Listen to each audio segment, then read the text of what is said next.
kids. Today we got a 2012 Harley-Davidson CVO Road Glide. It's got a little bit of a tick on startup that goes away fairly quick.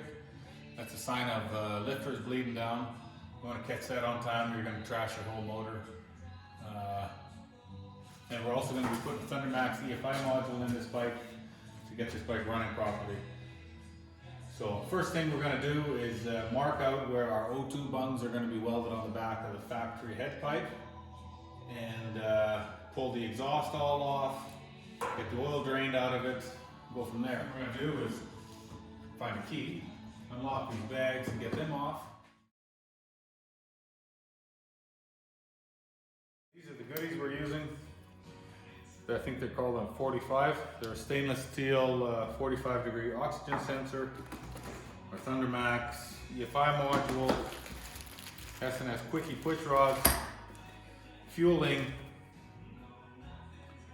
short travel race lifters, and an installation kit which contains all our gaskets. So I've got an old O2 sensor. I've cut the end off. I thread that into my bung here, and then I hold it into place and draw around it with the marker. Ideally, you want your O2 sensor about 4 inches from the head, but definitely no more than 6. Get your floorboard out of the way. We're going to pull all our heat shields off and get our mufflers off as well. Once you get your support hanger underneath the transmission loosened off, take your four nuts off. The studs coming out of your head, that holds the exhaust flange up here. Now we're going to pull our old ECM out. Pretty simple. I don't know if I need to explain that, how to do it. We're going to disconnect our battery as well. Got your exhaust off and you got your oil draining. We're going to pull these bolts out of the cam cover and let the oil run out of there, and we're going to go have lunch. I got Veda here helping me today. She's almost 4 years old. Why don't you say hi? Want to see that? Sometimes you might need a plastic hammer just to knock that cam cover loose. Oh, that's just my ears. And there we go. And yeah, you gotta watch your ears. Always wear ear protection. Is that? Well, now that we've got some food in our bellies, we're gonna pull this air cleaner cover off. 5 seconds long Allen. Works really good.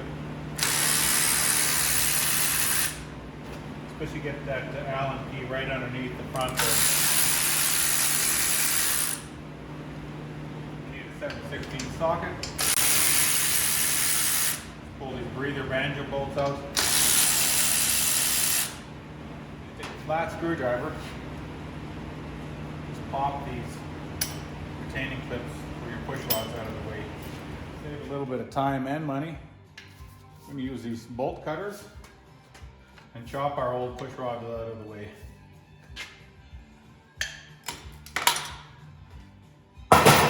You don't want to cut them with a grinder because then you're going to get metal filings everywhere. You don't want that in your motor. So chop all 4 out. We're going to take our lifter blocks or tappet covers off.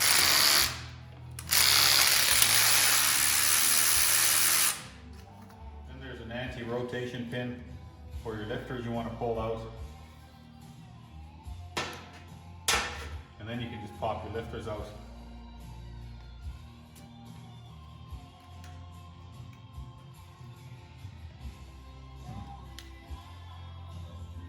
Take them all out. Then we're going to take our outer hydraulic tensioner out of the way.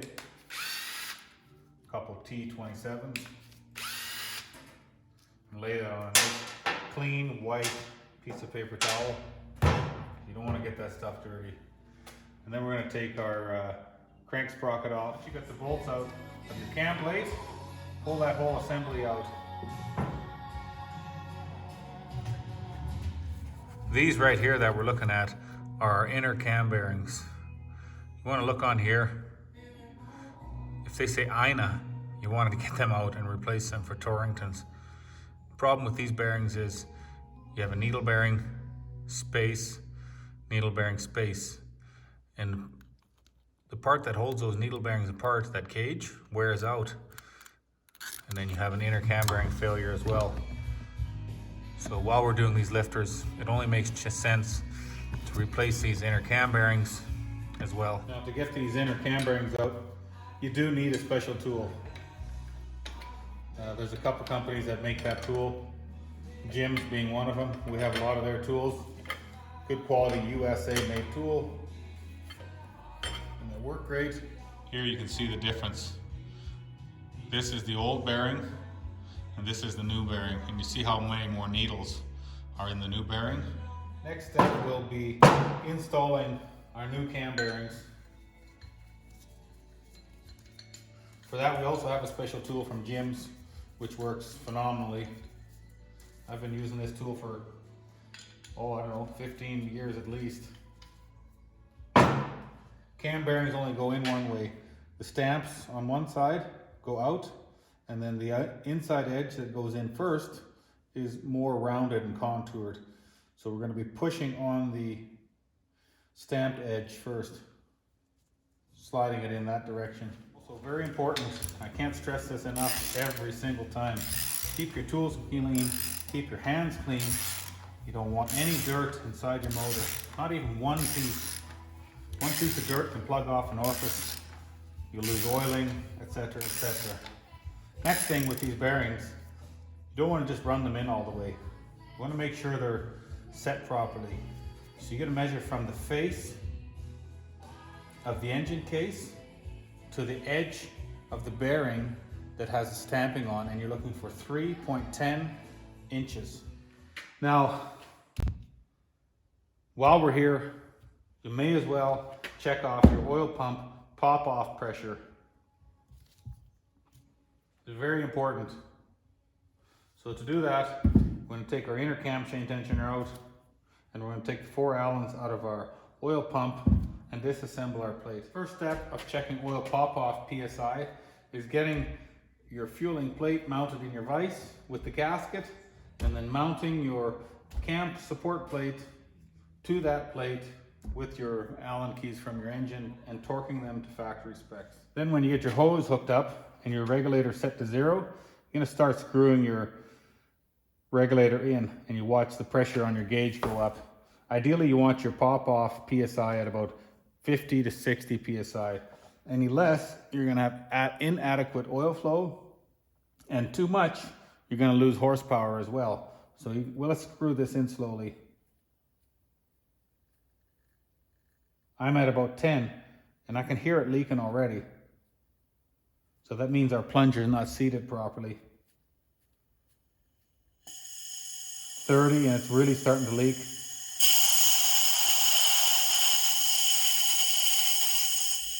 We're going to back that off.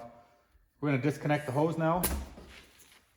And we're going to push this little roll pin out and reseat that plunger. Take a magnet, pop the spring out and your plunger. This one's a little bit sticky. So might need a little air to pull that out of there. Oh, here she comes. There's the factory OEM plunger. Now the best way to reseat that plunger is take a punch with a flat end that fits in to that plunger perfectly. Give it a couple light taps, and then drop your spring back in.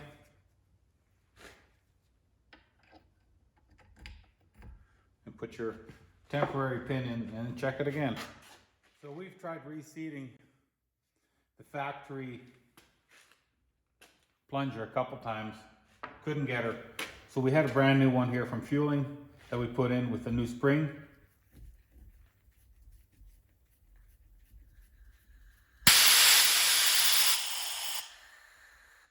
And now you can hear our pressure pops off right at 60, 61 PSI. Perfect. So now we're gonna reassemble our cam plate with lots of assembly oil, making sure that the dots on your cams are aligned.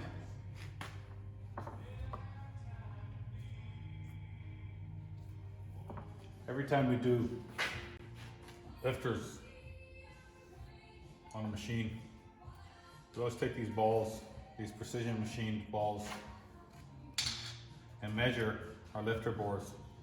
Lifter to lifter bore fitment is very important. We want about a thou clearance side to side, lifter to lifter bore, to get optimal oil pressure and flow to the top end of the motor. If they're loose, you know, all kinds of crazy shit can happen inside the bore itself, and either your oil pressure is too low, you get way less oil flow to the top, and in turn also a hotter running engine. Now that we've got figured out which lifter sizes we need for each bore, and this motor we're going to be running standard size lifters. I'm going to put all our O-rings in here. For the twin cam motor, there's going to be 3 in total. Then we're going to slide a little bit of oil on the crank pinion shaft and put our oil pump on. First thing, I like to put moly paste lube on all my cam lobes. You can use a good sticky assembly oil. Get some assembly oil on everything. Also your inner cam bearings, make sure you run some through there with your fingers and then slide your cam plate into place. Your oil pump bolts, you're going to put a little Loctite on, just run them in finger tight. All your outside bolts, you're going to put red Loctite on, and we're going to torque them in a crisscross pattern to 110 or 120 inch-pounds.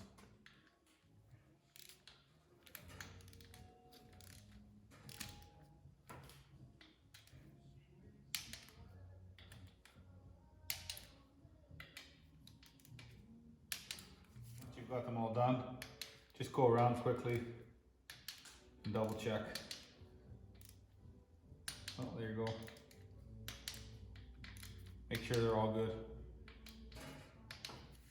Then we're going to put our ass end of our bike a couple inches in the air, put it in 6th gear and rotate our motor over twice, centering our oil pump, and then we can go ahead and crisscross pattern tighten our oil pump bolts to the same torque. Put a little lube. Your cam plate here for your rear cam, put your spacer on. Then we're going to line up our dots on our cam gears and slide that all together as well. Make sure you put some Loctite on your crank bolts and your cam bolts, run them in loose. Then you're going to need a special tool to lock the gears into place.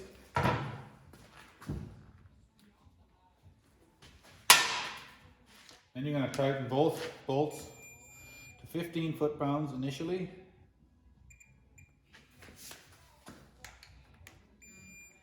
Not much.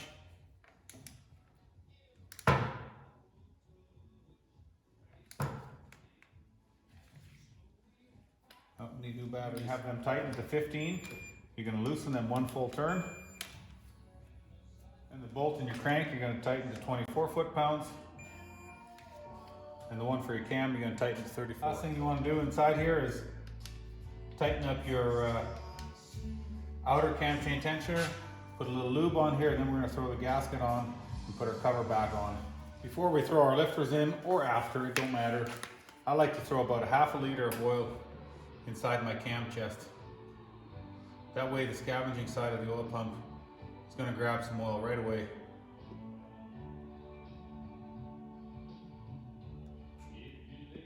It's up to you guys if you want to do that, but that's my personal choice. Now we're going to put our lifters in. And it's very important that you pump these lifters up. There. You want to make sure you pump your lifters up until there's no more air in them. You want to lubricate your lifter bores with a little oil, and then when you carefully install your lifters, don't drop them onto the camshaft lobe. Make sure that all your holes face each other towards the center. Twin cam doesn't really matter, but that goes back to shovelhead days. So if you're gonna spend your time building any motors, that's just a good habit to get into. You've got all 4 lifters in. Make sure you drop in your anti-rotation pin. Once we've got our lifter block caps on, make sure you put your drain plug back in and throw your oil in. Now's a good time to throw your oil in, because to adjust our push rods, we need to turn the motor over quite a few times. So while you're turning your motor over, you're also priming your engine. And that way you know that when we start this thing up, everything will have lubrication. We all know how important that is. Push rods, doesn't matter if they're brand new or used. Make sure you completely disassemble them and clean the inside out. And then when you do have them cleaned, reassemble them and fully collapse them if you're using quickies. Quickies, you don't need to take your valve cover boxes off. Now we're going to get all our O-rings pre-installed.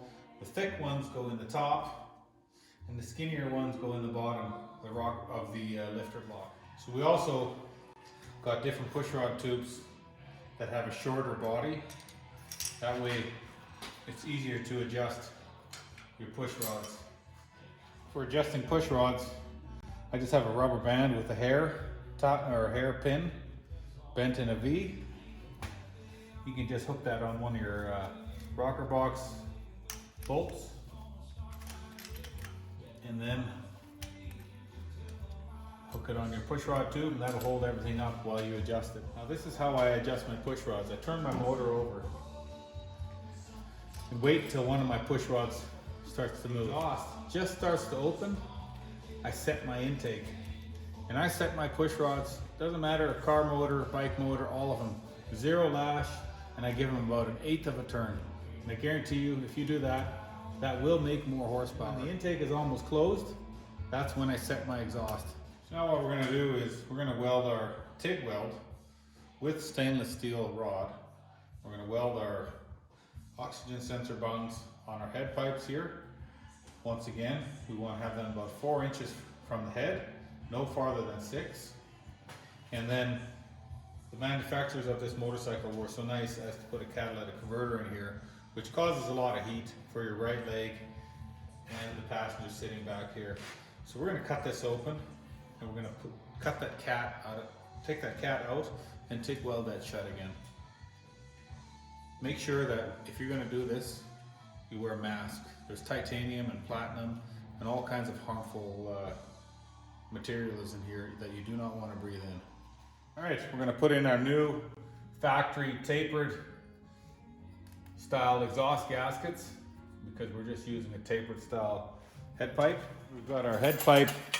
You can see here where we've cut a piece out, took our cat out, and then TIG welded our plate back in. I like to TIG weld everything because that way you know you don't have any cold starts. You're not gonna have a little pinhole leaking. We've plugged off our old 12 mils and we've TIG welded our stainless steel 45-degree O2 bungs on and installed our Thundermax 18 mil O2 sensors. Anytime you weld dissimilar metals like a stainless steel to a mild steel pipe, you want to use a 308 stainless rod. 308 stainless rod is used for doing any dissimilar metals. We've got our head pipe tightened up. We got our O2 sensor wires just hanging here loose. And we got our mufflers on, we got our crossover pipe. Make sure that you check your bracket that goes over or underneath the frame in front of the rear wheel. Make sure it's not cracked. I see a lot of those brackets broken from time to time. And tighten up your lower mount here. Now we're going to assemble our Thundermax EFI module and the wiring harness and get it installed. When we're assembling our main harness into the module, make sure you put a little dielectric grease on the connectors. Dielectric grease is not a conductor, but it will seal your connections from water, not allowing it to start any sort of corrosion. The main harness has a red dot on top. Red dot goes up, push it in, and then tighten the screws by hand. Don't use a drill and suck them right through. This stuff is very, you gotta be gentle with these things. When you're installing your Thundermax EFI module, one of the most important things you can do is make sure your wires are run properly, not along any sharp edges, not anywhere hot, touching, and don't over tighten your zip ties. Same thing when you plug in your main harness to your EFI module, make sure you use dielectric grease. Keep the water out. A lot of these things, especially on the newer bikes, are very low voltage sensitive. So if you get any water in there and get some corrosion, it's going to change the resistance on your wiring and things are not going to read properly. Once you're certain all your wires have been run properly, put your cover back on And we're going to reinstall our heat shields and get them wiped off so there's no grease on them to cause any bluing. And we're going to go ahead and get our floorboard back on the bike. Make sure you get your throttle body plugged back in here for your opens the flap. Anyways, wiring behind this cover. And then we're going to reinstall our backing plate, making sure to put some red Loctite on the inner screws here so that they do not come out. I should have told you guys before we put the T-Max in, make sure you take the main fuse for your bike out before you plug it in. Little voltage spike can fry it. Nice thing about the T-Max though is if you ever do screw it up, it is completely rebuildable. Every time we put a Thundermax EFI module in a bike, we always put new spark plugs in. We check our fuel pressure. Sometimes we change our fuel filters. This bike, we just did a fuel filter on it last year, so we know the fuel pressure is good. We know the fuel filter is clean, so we're not going to be putting a fuel filter in or checking the pressure because we know it's good. When you put your new spark plugs in, make sure you put a little nickel anti-seize on them. Fuel pressure and ignition spark greatly affect tuning. So make sure you use the right spark plugs, and that is why we check our fuel pressure every time we do a module install. Now we're going to download the proper base map into this bike. I've told you guys a few times, I'll show you a video eventually how to do that. First you're going to turn the key on and we're going to enter the VIN number. So we got the customer's personal information here in front of me. I'm not going to show you guys that, but just follow the steps, put his personal information in, and then you're ready to turn the bike off again. First we're going to go up here in the top left corner and we're going to click EFI Maps, throttle by wire. Show all maps, and we're going to click Update Maps. Double click, check internet for updates, follow the prompts. This bike is throttle by wire. We're going to go into EFI Maps, throttle by wire. Show all maps is, you can't push it, so we're showing all maps already. We're going to go down to engine size first, 110, right click. Then we're going to go and check throttle bodies, all stock, so we're just going to click stock. Then we're going to go over to camshafts, probably the most important part. Stock here, which is a 255 in this Screaming Eagle 110 engine, so we're going to click stock. You can see every time we click these maps, we're getting closer and closer to the one that we need. Then we're going to go to the section here where it says exhaust, not muffler. We're going to find the closest exhaust, which is our head pipes. Dual exhaust, dual with a crossover, dual with no cat, dual with cat, 2 into 1. So our closest option here is, let's see here, what do we got here? True dual Reinhardts, which are no crossover.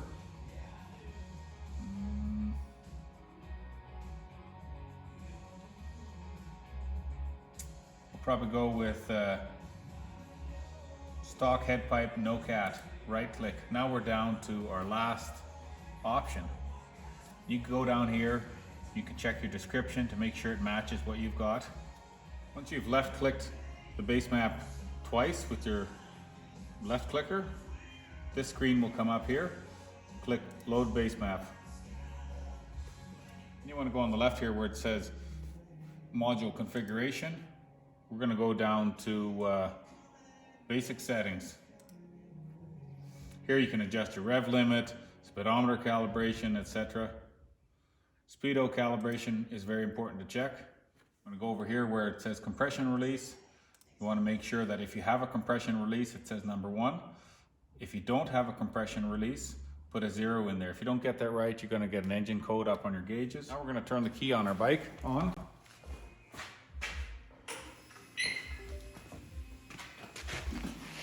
Wait until our laptop connects, and we're going to write our module map. We go up here on the left where it says File.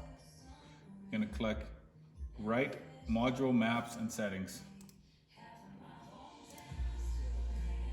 Here it asks if you have compression release or not. We do, so we're gonna click yes. Computer's writing to the bike. We're gonna go over here to the left side again. Check for diagnostic codes.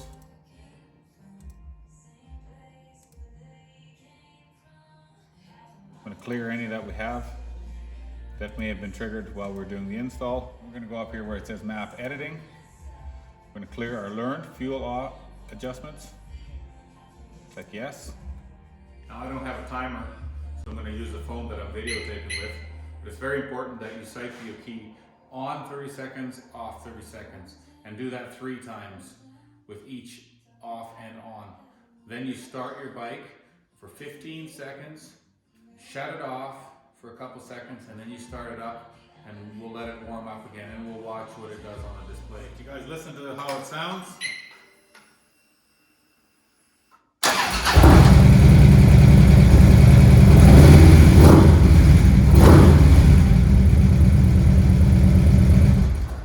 Alright, thanks for watching while we did some fueling lifters, SNS quickie push rods, inner cam bearings, and install the Thundermax EFI module on this 2012 CVO Road Glide. Once it cools off, I always make it common practice to readjust my push rods now that I know 100% my lifters are pumped up. And yeah, after we get about 800 kilometers on this bike, we're going to plug it in and see what the EFI module is doing, see if we can make any changes to the base map or start doing any so-called tuning from there on. Anyways, thanks for watching, guys. Have a great day, and you're going to be pretty excited with the next video we're going to put up. It's a bike we've been working on for a couple of years.